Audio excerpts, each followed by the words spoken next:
দেখুন তো কেমন হয়েছে আমার চিংড়ি শুঁটকি মাছ দিয়ে লাউ গোটাটা। এই লাউ গোটাটা খুবই সুস্বাদু ও টেস্টি। চিংড়ি মাছ নাই তাই কি হয়েছে, শুঁটকি চিংড়ি দিয়েই ভালো হবে। বিসমিল্লাহির রহমানির রহিম। হ্যালো বন্ধুরা, আসসালামু আলাইকুম। শারমিন কিচেন থেকে আপনাদের সবাইকে স্বাগত।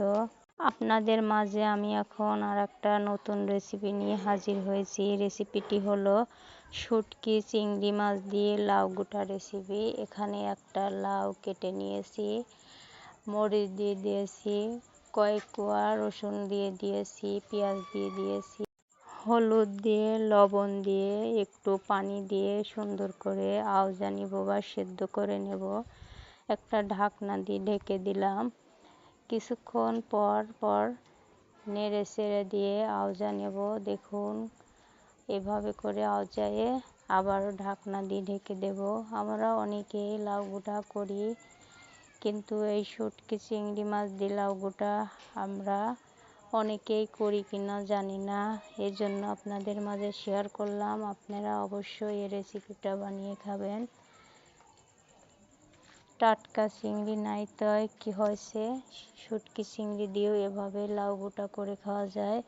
রুটির সাথেও খাওয়া যায়, ভাতের সাথেও খাওয়া যায়। আমি মাঝে মাঝেই করি, যেহেতু শুঁটকি মাছটা আমাদের ফ্যামিলির সবারই পছন্দ, তাই চিংড়ি শুঁটকি দিয়ে আমরা লাউ গোটা মাঝে মাঝেই করি, এমনকি কুমড়া গোটা করি।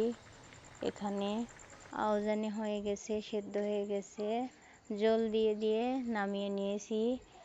এখন লাউ গোটাটা তেলে দেব। তবে লাউ গোটাটা তেলে দেওয়ার আগে সুন্দর করে একটা বলক উঠায় না লাগবে। বলক উঠিয়ে নিয়েছি। এখানে তেলে দিয়ে দিলাম 2-3টা পেঁয়াজ দিয়ে দিয়েছি। পেঁয়াজ দিয়েই তেলে দেবো এটা। পেঁয়াজটা ভাজা ভাজা হলে এখানে শুঁটকি চিংড়িটা নিয়েছি, বড়টাই দেখুন। তবে শুঁটকি চিংড়িটা যেটার বালি থাকে, নোংরা থাকে, গরম পানি দিয়ে সুন্দর করে কয়েকবার করে ধুয়ে নিয়েছি। ধোয়াটা দেখায় নাই, ভিডিওটা বড় হয়ে যায় বলে। এখানে পেঁয়াজটা ভাজা হয়েছে, চিংড়ি মাছটা সুন্দর করে লাল করে ভেজে নেব। চিংড়ি মাছটা ভাজা হয়ে গেছে, এরপর দিয়ে দিলাম জিরা। জিরা ভাজা ভাজা হয়ে গেলে ফোড়ন দিয়ে সুন্দর করে একটু ঘেটে নেব। নেড়ে লাউ গোটাটা এর ভিতর দিয়ে ঘুটে সারে আবারও সুন্দর করে বলক উঠিয়ে নিয়ে নামিয়ে নেব।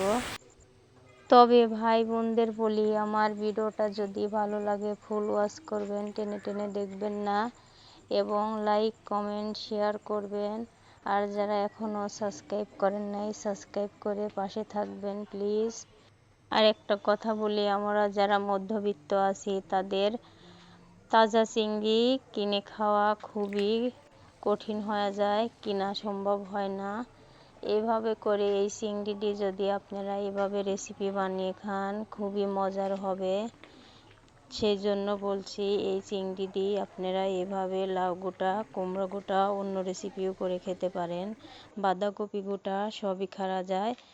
তবে আমার লাউ গোটাটা হয়ে গেছে, দেখুন কেমন হয়েছে। কালার তো মাশাআল্লাহ সুন্দর হয়েছে, খেতেও লোভনীয়। এই পর্যন্তই, ভিডিওটা ভালো থাকবে।